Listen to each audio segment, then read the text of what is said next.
Kansas is ground zero in the fight for abortion access in the U.S. We are actually the first state to take abortion to a vote after the Supreme Court decision that overturned Roe. Post-Roe v. Wade map without Kansas is absolutely terrifying. It will literally kill us if this amendment passes, because we're already dying at a higher rate. On August 2nd, Kansans will vote on a constitutional amendment that would pave the way for a total abortion ban in the state. So we went to Kansas to talk to voters, activists, and health experts about what that would mean for the state and the rest of the country. Hi! Hi. Is Shaquita here? My name's Yasmin and I am a volunteer for Kansans for Constitutional Freedom. Today we are going to go canvassing to make sure that all voters are informed about the August 2nd amendment that could potentially take away our right to abortion.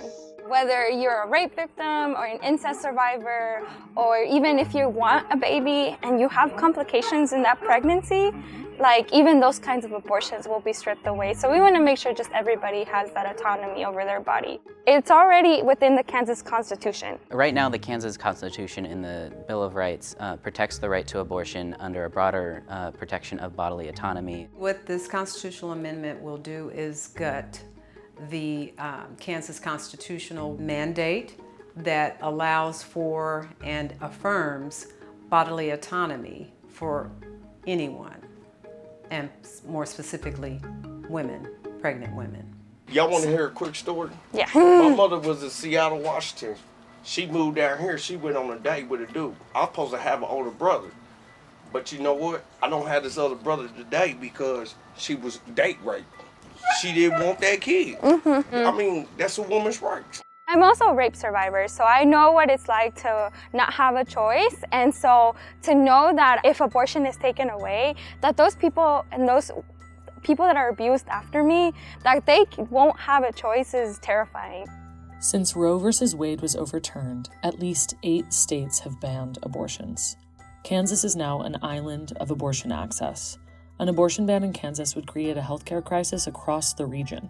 Post-Roe v. Wade map without Kansas is absolutely terrifying. Kansans will have to travel, Missourians will have to travel, Oklahomans will have to travel, people that live in Arkansas will have to travel. There's nowhere else to go. Before Roe v. Wade, almost 1 in 10 people seeking an abortion were forced to leave their home state for care. We regularly see people traveling double digits amount of hours of driving to get to our clinics in Kansas. If Kansas bans abortion, those trips will get longer and more expensive.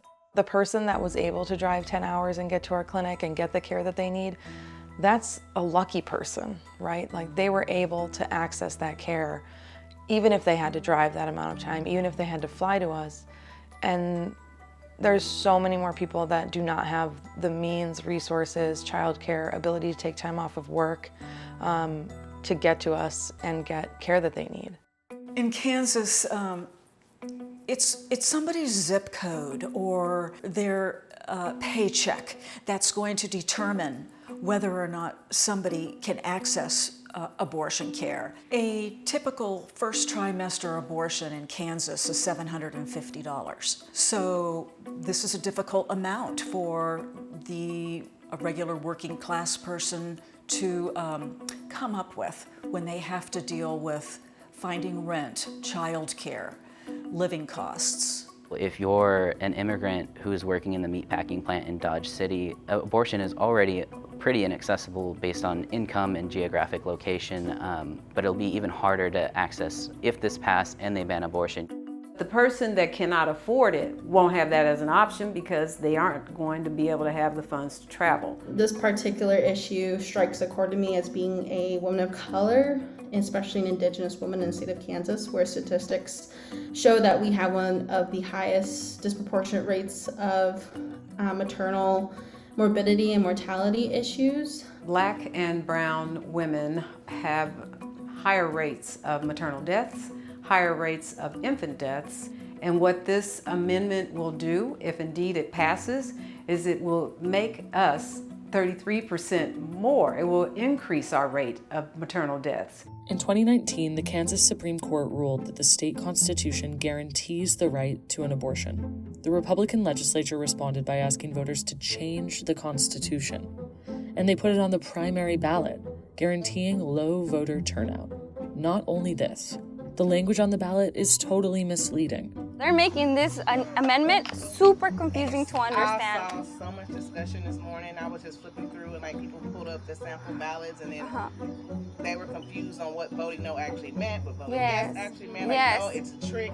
The bill's supporters even named the constitutional amendment "Value Them Both," claiming to protect both women and children. But the architects of the amendment were caught on tape exposing their real plan: a total abortion ban with no exceptions for rape, incest, or to save the life of a parent.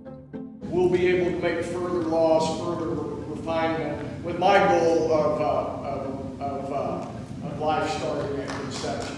Really, if you were pro-family, then we'd be looking at expanding Medicaid options in Kansas, which we've tried year after year to expand Medicaid access, and that's failed every time.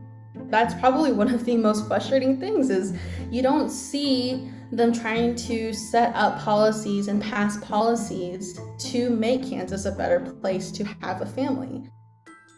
When you go so far as to think that putting it on a primary ballot is going to keep people from mobilizing, engaging, and getting to the polls, you thought wrong, because that's exactly what it's done. It's mobilized us to get engaged, to know how to read that amendment, and then to get up, get out, and vote no. Abortion care is normal. It is health care. People know what's best for them. They know what's best for their families, and no one should be interfering with a person accessing their basic human rights to control their own bodies and their own lives. That's their right. It's not ours. We men's. If something was to happen, especially with my daughters, I refuse. It's their choice. Vote no. And do you know if you're going to be voting yes or voting no? No. My name is Walter Richard Coleman Jr., and I'm voting no.